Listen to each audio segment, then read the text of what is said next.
Shoutout po sa ating 14 viewers. Maganda na balbon pa. Shoutout Lodi. Kapal mo guys. Sa likod din ang kapal ng balayibo. Kaya ang banas minsan. May mga buhok-buhok din. May mga buhok-buhok din po ang aking pagmumukha pag yan. Sinam niyo guys. Ayan guys. Ayan na. Ayan mga buhok-buhok. Ayan na.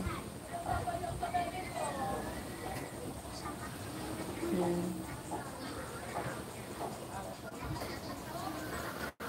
Tsaka madami po akong mga pikas-pikas sa mukha.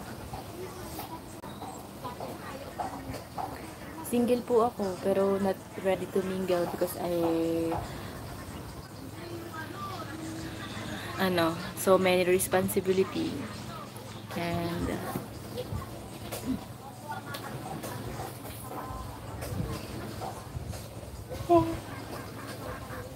maganda pala yung face mo.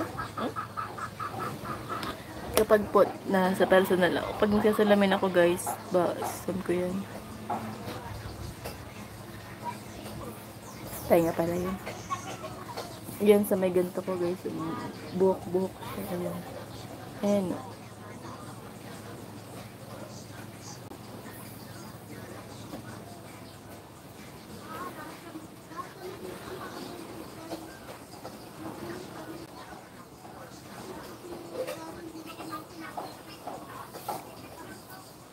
Happy birthday nga pala po sa hindi isang minamahal ng Ate Grace, kay Japs Kinashita. Happy birthday kuya, enjoy your day. Advance happy birthday din kay Lani. Malimon din ako sa birthday mo. Gusto mo ba? Shoutout po kay Dugardi Lisda. Balik ulit ng Bukana. Commute naman. Kaya feeling ko kaya ko nang mag-commute. Kayo. Basta meron lang akong map. O kaya yung pagkakasunod-sunod ng sasakyan. Pagkababa mo ng Lucena, pagkababa mo ng Laguna, sakay ka sa bus sa puntang Batangas, dal-diretso na yun. Parang gayon. Shout out guys sa ating 8 viewers. Hindi ko alam kung ilang minutes na ako naka-live.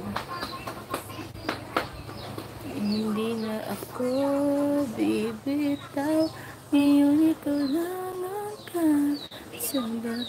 Kung merong kulay ang ating silbing pala. Shoutout po sa ating 13 viewer. Hello guys sa lahat ng mga silent viewer natin dyan. Ano ba yun? Wala pa rin reply? Ayaw niyo akong bigyan ng ulam. Mabili ako ng lechon.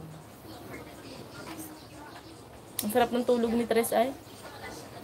Yan guys si Tres. Ang baby, pamangkin. Ay, hindi mo pala kita.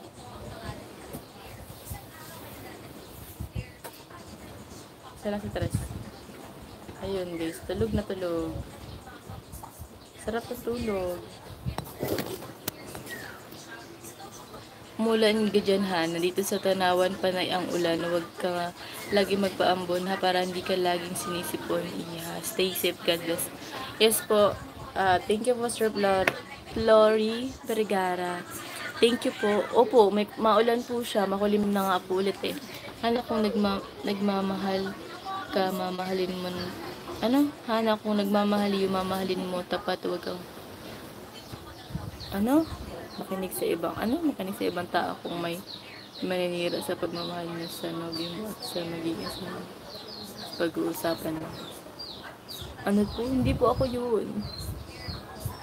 Baka po nagkakamali po kayo, ibang hana po yun. Pero siguro kung magmamahal ako, depende po yun sa sitwasyon. Depende po yun sa pangyayari kasi merong mga dahilan na hindi natin nakikita. May mga pangyayari o mga bagay-bagay na ang nakakaalam lang ay silang dalawang jowa, mag-asawa, gayon. Kaya hindi tayo pwedeng makisali sa isang usapin o isang mga problema na wala tayo dun ng mga nangyayari. So, bilang nangati ang mata ko. Shoutout sa ating 18 viewers, guys. Magandang umaga po.